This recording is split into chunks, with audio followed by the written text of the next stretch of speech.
ভাই জালাল, এই ধানটাই আমার বছরের একমাত্র ভরসা। ন্যায্য দামটা দিলে আমার পরিবার বাঁচবে। একটু কম দেখালেই তো আমার লাভ বাড়বে, আর সে বুঝবেও না। এটাই ব্যবসার কৌশল।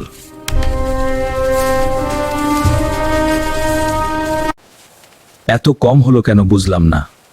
তবুও আল্লাহ ভরসা, বাড়িতে তো কিছু নিয়ে যেতেই হবে।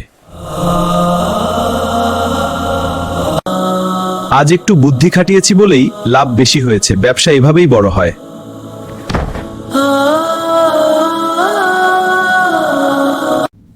কেন জানি বুকের ভেতর অদ্ভুত চাপ লাগছে, যেন কারো হক আমার উপর বোঝা হয়ে আছে। যে মাপে কম দেয় তার পাল্লা কিয়ামতের দিনে আগুন হয়ে উঠবে, এই সতর্কবার্তা কি আমার জন্য?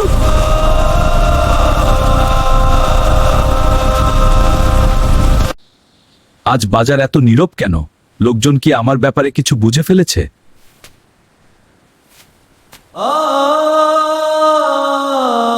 ভাই, আমার ধান কি সত্যি এত কম ওজন হলো, নাকি কোথাও ভুল হয়েছে? কিন্তু এত কম, আমার ধারণা অন্যরকম ছিল। দেখুন, স্কেল সঠিক, আমি কিছু করিনি। ঠিক আছে। যদি কেউ ইচ্ছে করে হক মারে, তাহলে সেই লাভে কখনো বরকত থাকে না।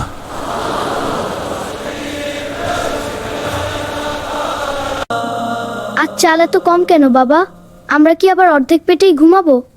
হ্যাঁ বাবা, আজ খুব কম, কিন্তু আল্লাহর উপর ভরসা রাখো।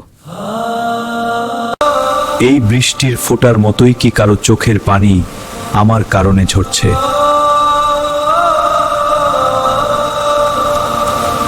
অন্যের হক নষ্ট করা এমন গুনাহ যা বান্দা মাফ না করলে আল্লাহ মাফ করেন না।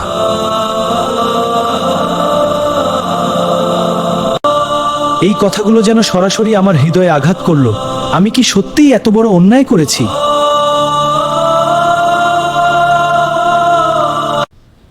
এই পাল্লা সোজা না হলে আমার জীবনও সোজা থাকবে না। আজই সিদ্ধান্ত নিতে হবে।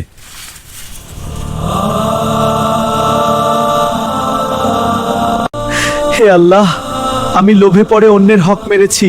আপনি আমাকে সংশোধনের সুযোগ দিন।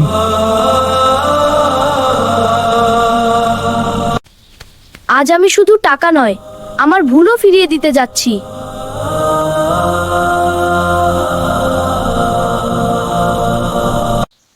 ভাই, আমি তোমার প্রাপ্য কম দিয়েছিলাম। এটা তোমার পূর্ণ হক। আমাকে ক্ষমা করো। এর জন্য কোনো ক্ষমা চাওয়ার দরকার নেই ভাই। তুমি একজন সৎ মানুষ। ভুল বুঝে যে ফিরে আসে, সে আল্লাহর কাছে প্রিয়। আমি তোমাকে মাফ করলাম।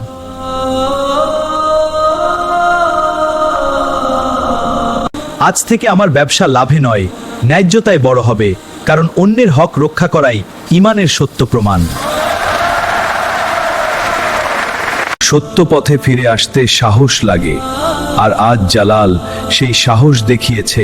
এটাই একজন মানুষের আসল পরিবর্তন।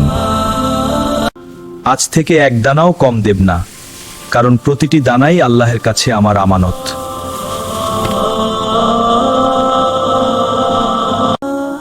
আজ আমার সন্তানেরা সুধার কান্না করছে না, কারণ কেউ নিজের ভুল বুঝে আমাদের হক ফিরিয়ে দিয়েছে।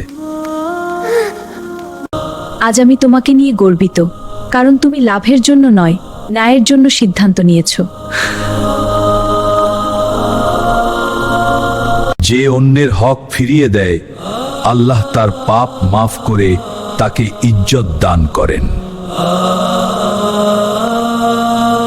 যখন মানুষের হক আদায় হয়, তখন শুধু ঘর নয়, খেতেও বরকত নেমে আসে।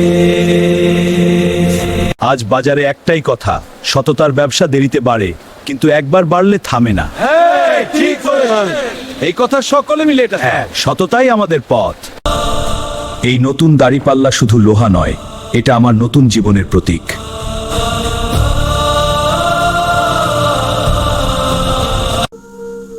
আজ বহুদিন পর বুকটা হালকা লাগছে, কারণ কারো চোখের পানি আমার কারণে ঝরছে না। মনে রেখো, অন্যের হক নষ্ট করলে দুনিয়ায় সম্মান হারাও, আর আখিরাতে কঠিন জবাবদিহির মুখোমুখি হও। ন্যায় রক্ষা করাই সত্যিকারের ঈমান। যখন অন্যের হক ফিরিয়ে দেওয়া হয়, তখন শুভ শুভ আকাশ হাসি থাকে।